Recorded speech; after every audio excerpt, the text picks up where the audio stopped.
What if the strongest sorcerer became the vessel of the strongest curse? What if Satoru Gojo consumed all 20 fingers of Ryomen Sukuna instead of Yuji Itadori? Would he remain Gojo or become something far worse? In Jujutsu Kaisen, Sukuna's fingers are cursed objects that contain fragments of his soul and immense cursed energy. Anyone who consumes them risks immediate death or possession. Only rare individuals like Yuji can survive.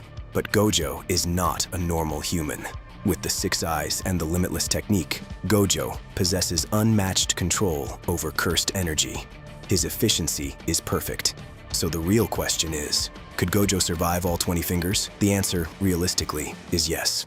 Gojo's body, combined with Six Eyes, would likely allow him to process and stabilize Sukuna's cursed energy far better than Yuji ever could. Instead of being overwhelmed, Gojo could suppress Sukuna completely, keeping him locked inside without losing control, at least in the beginning. Because Sukuna is not just power.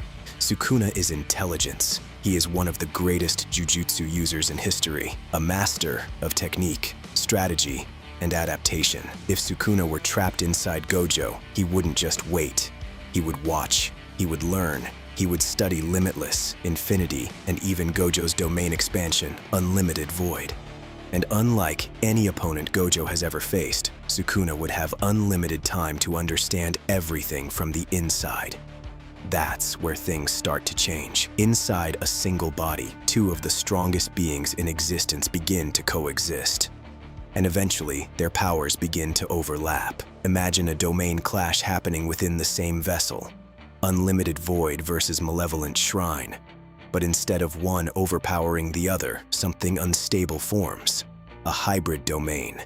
A space where infinite knowledge floods the mind while guaranteed slashing attacks cut through everything at the same time. It's something far more dangerous. A perfect vessel.